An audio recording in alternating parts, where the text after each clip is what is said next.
For nearly 1,400 years, a river of humanity has flowed to one point on Earth, not for a concert or a festival, but for worship. This is the Hajj, the fifth pillar of Islam. But what does it mean? And what do the pilgrims actually do? Let's follow two pilgrims, Yusuf and Fatima, on their journey.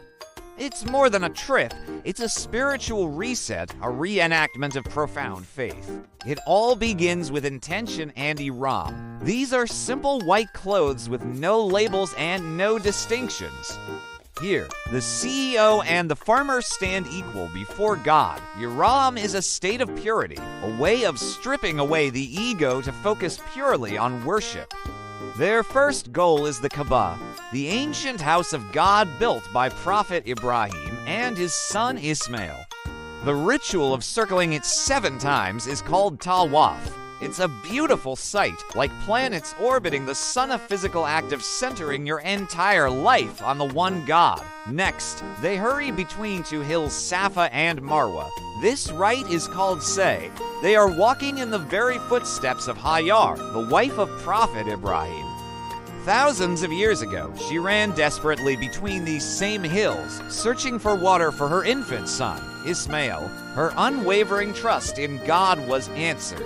A spring of water, Zamzam, miraculously bubbled up at Ismail's feet. It's a well that still flows to this day, a powerful symbol of God's endless mercy. Now, we come to the absolute heart of the Hajj. On the 9th day of the pilgrimage month, all pilgrims gather on the vast plain of Arafat. From noon until sunset, they stand together in prayer and supplication. This standing is so crucial that the Hajj is not considered complete without it. It's often described as a rehearsal for the Day of Judgment, a moment of standing directly before God, seeking forgiveness for past sins, and making promises for a better future. It was here, on the Mount of Mercy, that Prophet Muhammad gave his final, historic sermon. After sunset, the pilgrims moved to a place called Muzdalifa for a quiet night under the stars. It's a time to rest, reflect, and gather small pebbles for the next symbolic act. At Mina, they perform a ritual called Ramai, which means stoning. Pilgrims throw 7 pebbles at 3 stone pillars. This act commemorates the story of Prophet Ibrahim, who was tempted by Satan to disobey God's command. He drove the devil away by throwing stones. For pilgrims today, it has a powerful and personal declaration.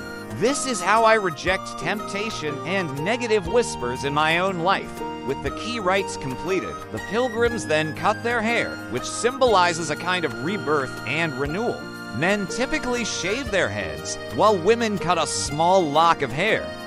The strict restrictions of ihram are now lifted.